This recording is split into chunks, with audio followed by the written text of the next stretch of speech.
ইংরাজি দ্বিতীয় পত্রে যদি একান্তই তুমি কোনো রুলস না জানো, কোনো কিছু না জানো, ন্যারেশন জানো না, কম্পিটিং সেন্টেন্স জানো না, বা তুমি কিছুই পারো না, বা এখন তোমার কাছে একান্ত সময় নেই রুলস জানার, তারপরেও তুমি কিভাবে খুব অনায়াসেই 60+ মার্ক অর্জন করতে পারো, আজকের এই ভিডিওতে মেনলি আমি এটা দেখাবো। তুমি আমার স্ক্রিনে দেখতে পাচ্ছ ঢাকা বোর্ড 2023-এর একটি প্রশ্ন আমি উদাহরণস্বরূপ রেখেছি, কারণ এই প্রশ্নগুলো তোমাদের প্যাটার্নে রয়েছে। তো এই প্রশ্নগুলো কিভাবে কোন প্রশ্নের উত্তর করা যেতে পারে, কোন টেকনিকগুলো ফলো করে আমরা ইজিলি মার্কগুলো অর্জন করতে পারি, সেই বিষয়টা আজকে তোমাদেরকে বলাবো। সর্বপ্রথম যদি আমাকে কোনো স্টুডেন্ট বলে ভাই আমি একান্তই কিছু পারি না, বা আমি কিছু পড়তেও চাই না, কিন্তু না পড়েও শুধু এই ভিডিওটা দেখে অন্তত যেন পাস মার্কটা অর্জন করতে পারি, তাহলে আমরা কোনগুলো উত্তর করব? সেক্ষেত্রে আমি তোমাকে বলবো সর্বপ্রথম 2 নম্বর প্রশ্ন উত্তর করবা। কিভাবে করবে এটা তো আমি অলরেডি এই ক্লাসেই বলে দিব। তো 2 নম্বর প্রশ্ন ফুল পাওয়া যায়, 4 নম্বর প্রশ্ন ফুল মার্ক পাওয়া যায়, ঠিক আছে। তারপরে তুমি এখানে উত্তর করতে পারো হলো 6 নম্বর প্রশ্ন, এখানেও সম্পূর্ণ মার্ক অর্জন করা যায়। আর সর্বশেষ তুমি উত্তর করতে পারো 9 নম্বর প্রশ্ন। তো এইটার জন্য তোমাকে কোনো কিছু পড়ার দরকার নেই। আর রিটেন পার্ট 10, 11 এবং 12 এই প্রশ্নগুলো করলে যে কোনো স্টুডেন্ট কিছু না পড়ে, একান্তই সে কিছুই পড়ে নাই, কিন্তু তারপরেও সে অন্তত পাস মার্ক অর্জন করতে পারবে। কিন্তু যেহেতু আজকের ক্লাসে শুধু পাস নাই, 60+ মার্ক অর্জন করার মেন টপিক, তো আমি সেই বিষয়টা নিয়ে একটা একটা করে প্রত্যেকটা টপিকের উপরে তোমাকে বুঝিয়ে দিব যে আসলে কোন টপিকটা কোন রুলসের অনুসরণ করতে পারো। সর্বপ্রথম তুমি কিছুই পারো না, আমি ধরে নিলাম যে ঢাকা বোর্ড 2023-এর সম্পর্কিত আমি কিছুই জানি না বা আমি কিছু পারি না, ঠিক আছে। তো আমি এই প্রশ্নের উত্তরটা কিভাবে করব সেই বিষয়টা তোমাদের সাথে শেয়ার করি। এখানে দেখো লেখা আছে কমপ্লিট দ্য টেক্সট উইথ কি সাবস্টেবল প্রিপোজিশন। তো প্রিপোজিশন তোমাদের যেই প্রিপোজিশনগুলো ম্যাক্সিমাম আসে, সেই প্রিপোজিশনগুলো সম্পর্কে যদি কথা বলি, ম্যাক্সিমাম প্রিপোজিশন মুখস্থ প্রিপোজিশনগুলোর মধ্যেই আসে। যেমন এখানে লেখা আছে তোমার কি লেখা আছে অ্যাকোস্টেড মে, তারপর হলো তোমার কি addicted to, use to, climate to, averse to. তো এই যে বিষয়গুলো আছে এগুলো আমাদেরকে মুখস্থ থাকতে হবে। তারপর ডাউটফুল। তো এই যে এই বিষয়গুলো যদি আমাদের মুখস্থ থাকে তাহলে আমরা 1 নম্বর প্রশ্নের উত্তর করতে পারবো। এখন আমি তো তোমাকে বলছি যে তুমি একান্তই কিছু পারো না, তুমি কিভাবে উত্তর করবা? দেখো, একান্ত যদি কিছু না পারো তাহলে 1 নম্বর প্রশ্নের উত্তর করা তুলনামূলক একটু কঠিন। তবে এতটুকু তোমাকে আমি আশ্বস্ত করতে পারি, যদি তুমি সবগুলো অপশনে অফ ইউজ করে আসো, মিনিমাম 4টা অর্থাৎ 2 মার্ক তুমি এখান থেকে পাবা। 5 মার্কের মধ্যে 2 মার্ক পাবা, মিনিমাম 4টা উত্তর তো সবগুলোতেই অফই হয়। তো তুমি যদি চোখ বুঝে সবগুলোতে অফ ইউজ করে আসো, তাও তুমি এখান থেকে 2 মার্ক পাবা।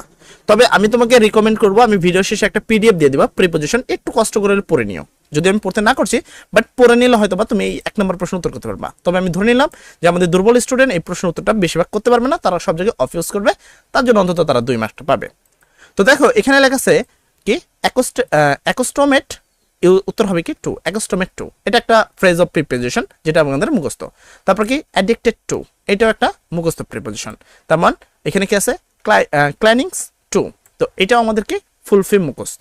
তারপর অ্যাভার্স টু কি আমাদের মুখস্থ। ইউজ টু, এটাও কি মুখস্থ। মোটামুটি তুমি যদি খেয়াল করো এখানে 5টা পরপর প্রথম 5টা যেগুলো আছে পুরোটাই কি মুখস্থর উপরে দেওয়া আছে, ঠিক আছে।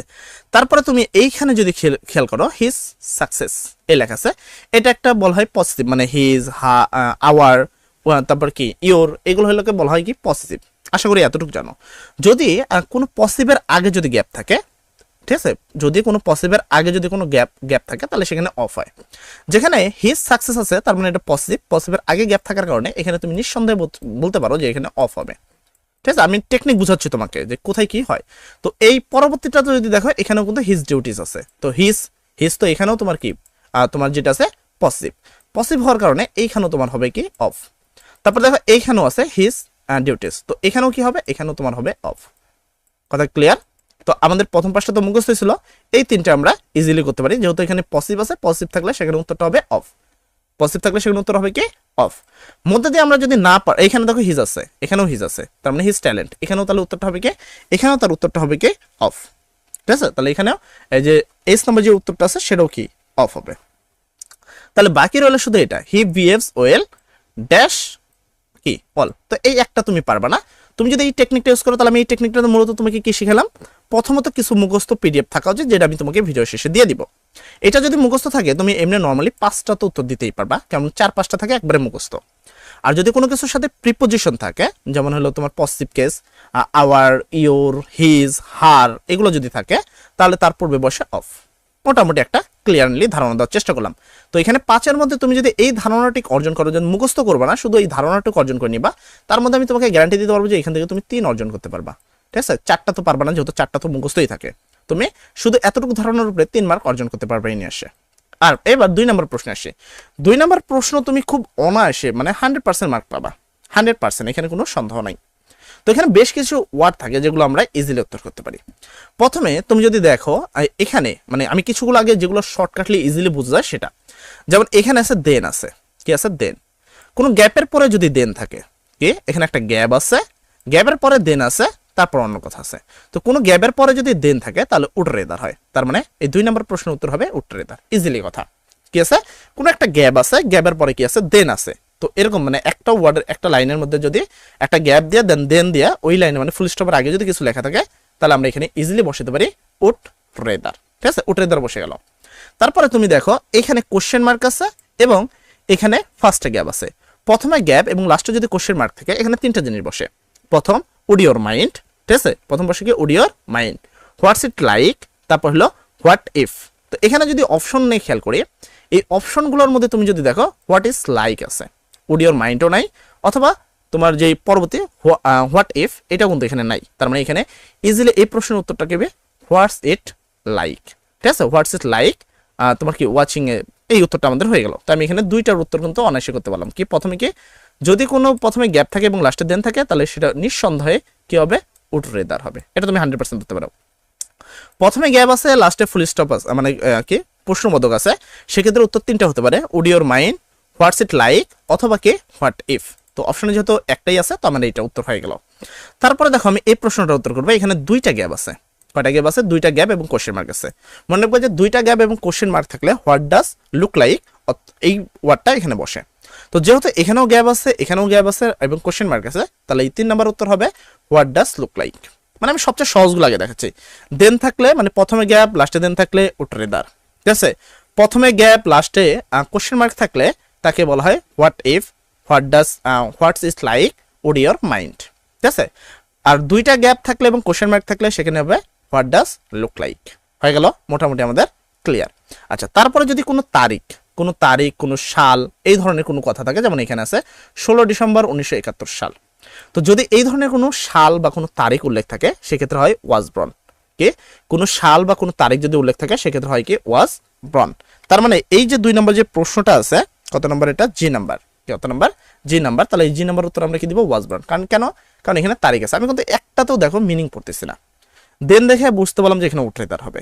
প্রথমে গ্যাপ লাস্টে কি কোশ্চেন মার্ক দেখে বুঝতে পারলাম এখানে কি হবে would your mind, what if, অথবা কি হোয়াটস ইট লাইক। তো যেহেতু অপশনে এটাই ছিল তাই এটাই মেরে দিলাম। এখানে 2টা গ্যাপ ছিল এবং লাস্টে কোশ্চেন মার্ক ছিল, তাই খুব ইজিতে আমি বলতে পারি হোয়াট ডাজ লুক লাইক বলবে। তাই এখানে কি বসলো হোয়াট ডাজ লুক লাইক, না কোনো মিনিং জানতে হলো না কিচ্ছু জানতে হলো। তারপর কোনো তারিখ, কোনো সাল এই ধরনের কিছু উল্লেখ থাকলে সেক্ষেত্রে খুব অনায়াসে তুমি বসতে পারো ওয়াজ ব্রন। তার মানে আমি এটা এখানে ইউজ করতে পারি ওয়াজ ব্রন বা ব্রন। দেন এখানে তুমি যদি খেয়াল করো এখানে তো এটা তো আমি যাবো না, যেটা মানে সবচেয়ে সহজ যেটা মনে হবে আমার কাছে আমি সেটা করব, মানে সবচেয়ে সহজ যেটা মনে করবো সেটা। তো এইখানে দেখো এখানে I can not write A bicycle A motorcycle, দুটো বিপরীত বিষয়। রাইড এ বাইসাইকেল মানে সাইকেল চালাতে পারি না, I can not write A bicycle, আমি সাইকেল চালাতে পারি না, আর মোটরের কথা তো চিন্তাই করা যায় না। এই ধরনের দুটো অপোজিট বিষয় থাকলে, ধরো আমি 500, এখানে আছে 500 টাকা, এখানে আছে 5000 টাকা। এখানে ধরো আছে কি রিমেম্বার মানে মনে করতে পারি না, এখানে আছে কি টাইটেল অফ স্টোরি। এরকম দুইটা এরকম ধরনের অপোজিট ওয়ার্ড থাকলে বা ব্যবধান থাকলে সেক্ষেত্রে তুমি লেট অ্যালোন ইউজ করতে পারো। তাহলে I can not write A bicycle, আমি কি করতে পারি না, বাইসাইকেল চালাতে পারি না, লেট অ্যালোন এ মোটরসাইকেল, মোটরসাইকেলের কথা তো চিন্তাই করা যায় না, মোটরসাইকেলের কথা হলো চিন্তাই করা যায় না। আর আরেকটা বিষয় হলো প্রথমে যদি গ্যাপ থাকে এবং সেন্টেন্সের মাঝখানে যদি একটা কমা থাকে, কথা ক্লিয়ার করি, প্রথমে যদি গ্যাপ থাকে এবং সেন্টেন্সের মাঝখানে যদি একটা কমা থাকে তাহলে এখানে হয় অ্যাজ সুন অ্যাজ, কি হয় অ্যাজ সুন অ্যাজ। তো এখানে যেহেতু প্রথমে গ্যাপ আছে এবং লাস্ট কি মাঝখানে কম আছে তাহলে এখানে হবে অ্যাজ সুন অ্যাজ, তাহলে উত্তর হলো অ্যাজ সুন অ্যাজ। এবার দেখো আমার কাছে 3টা জিনিস বাদ আছে, দেয়ার, ইট, কি হ্যাভ টু, হ্যাড টু। তার মানে কি মোটামুটি আমার কাছে এখন 1 2 3 4 5টা বাদ আছে। তো আমি এখানে ক্লিয়ার করি না কোনটা কোনটা। প্রথমে যদি লং অ্যাগো লিফট, তো তোমরা এটা সবাই আশা করি এতটুকু তোমরা তো পড়ছো যে লিফট যদি থাকে সেক্ষেত্রে দেয়ার হবে, কি হবে, লিভড যদি থাকে দেয়ার হবে। আর প্রথমটার পরে গ্যাপ থেকে যদি ভার্বের সাথে এস বাই এস থাকে তাহলে ইট হবে। যেহেতু এখানে কি long ago dash lived, lived থাকার কারণে এখানে হবে দেয়ার, বা once upon a time, one day এই ধরনের কোনো কথা থাকলে সেখানে হবে দেয়ার। ঠিক আছে, তাহলে কি কি long ago, once upon a time, তারপর ওয়ান ডে। ঠিক আছে, তো এই ধরনের ওয়ার্ডগুলো থাকলে তুমি খুব অনায়াসে সেখানে কি বসাতে পারো, দেয়ার বসাতে পারো। তাহলে আমার দেয়ার কমপ্লিট হলো। এবার আছে ইট, হ্যাভ টু। ঠিক আছে, হ্যাড টু।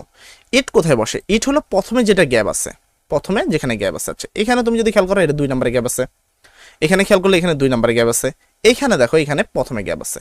তো প্রথমে যদি গ্যাপ থাকে আমার কাছে অপশন আছে ইট, তার মানে আমি এখানে ইজিলি ইউজ করবো ইট। এখানে আমি ইউজ করবো কি ইট, ইট হলো প্রথমে গ্যাপ থাকে। ঠিক আছে, তাহলে আমার এখানে ইট ইউজ হলো।